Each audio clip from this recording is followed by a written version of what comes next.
let's move on to this story here. One I wanted to spend a little bit of time on. So, for the third time in 2 weeks, the United States has struck an alleged drug boat in international waters. Trump said Friday that he ordered another one.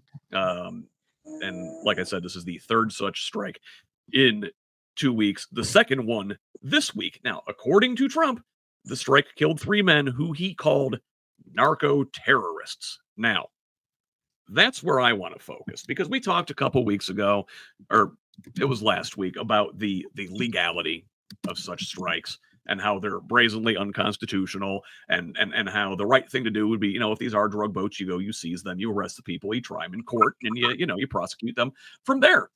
You don't just execute them with no due process. Why this is particularly dangerous, and I'm going to quote here from Just Security. So, with the Trump administration framing its lethal strike in the Caribbean as just another military counterterrorism operation, Trump referred to those killed as narco terrorists, and what little formal legal justification the administration has presented repeatedly refers to an unspecified designated terrorist organization. Many Americans and members of Congress, inured by over 20 years of targeted killings of supposed terrorists, may be willing to accept that representation, but the administration's characterization is inapt and elides a vital distinction. The Trump administration tries to cloak this fatal attack in the mantle of the war on terror by using the rhetoric, tools, and trappings of military counterterrorism operations. Yet, the similarities between the Caribbean attack and prior U.S. hostilities against Al-Qaeda, ISIS, and their affiliates are superficial at best. So, yeah, Tracie. So, are these the same thing? No. And, it's interesting because I thought as a country and a civilization, we were kind of against nation states going rogue and attacking ships upon the high seas. I mean, we just, yelled at Yemen and the Houthis about that. So how is this any different? Oh, well, we're allowed to do it. They're not. That's how it's different. That's it right there. Yeah. We're just basically saying we're doing what we want. Yeah. And it's criminal. Clif, I'm particularly worried in this because here we are. I remember talking about this 25 years ago in the buildup to Iraq. Well, they can just call anybody a terrorist now, right? Mm-hmm.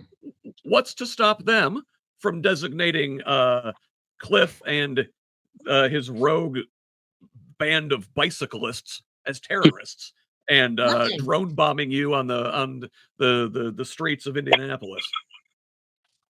I guess we're going to be getting into this segment soon, but nothing. There they are. See? Wait, what is this? That is Clif's terrorist organization. I love it. No, it is not Clif's terrorist. I found these on the street as somebody was passing them out. I know nothing about these people. Nothing. But you need to find out. I need to find out who these people are because Doesn't it say scab? What's that? Did that say scab? It said SCAR. This Shadow Council of Anarchist Radicals. Well, they can't be much of a shadow conference if they're handing out bumper stickers. It's like these people. It's like these people are hidden in plain sight. They may be even going to city county meetings. They may be harassing politicians. Who knows? They're going to be outlawed pretty soon. They look just like us. Abdul, from a legal standpoint, I mean, this is a very slippery slope. Yeah. Yes, it is, because what happens if you make a mistake? That's always a problem, and that's where the pushback is going to come. Now, I will say this: from a PR perspective, if you disagree with what the president did, I understand that, but good luck. It looks like you're defending basically narco terrorists. So, for my friends who are opposed to what the president's doing, they have to be careful how they frame the argument. I mean, that's what they did us, in Do after rights. 9/11 in the lead up to Iraq. It's you're supporting the terrorists. Like, no, we just support the rule of law. Thanks. Yeah, but Abdul has a point. It's very difficult to make that distinction. And I remember because I was a student protester down in Gainesville, Florida at the time. My husband and I stood on the corner by ourselves with signs, and people would throw rocks and bottles at us out of their cars they drove by. The idea of terror, it's such an easy label and mantle to apply because there are no defining parameters that everybody can agree upon. We have the greatest military in this world. Given such, we don't need to take shortcuts to bring these people to justice. No. We have warships that cost as much as entire nations. We could go in, capture any of these narco terrorists, bring them back to justice. Get information? Yeah, I want to know where this fentanyl is coming from, because on my wall, I have Narcan. I have had Narcan that I distribute throughout Indianapolis. And I have illegal drugs and fentanyl and everything else is killing people in my community. I want these people prosecuted. I'm not one of these people who believe that we should legalize all drugs. We should not be allowing these terrorists to bring drugs into our nation. And I want them brought to justice. I don't want them murdered, because how the fuck do we know if we're getting the right one, or if we're just virtue signaling to say, oh, we just killed some brown people in South America. That's good enough. That's not good enough for me. I want their operations stopped, and we are just going for the photo ops. Or it's a North Korean fishing boat out in the dark while we're doing a special ops mission that we don't want people to know about. Yeah, that too. We talked about that one recently. Abdul, go ahead. Here's something else to think about too is, and I've always said this about our war on drug type issue. Whenever we declare war on some of this country, we usually get more of it. War on poverty, war on drugs, war on whatever. But I do think if you really want to deal with the drug issue in America, I say you got to. You'll love this for you Gen Xers.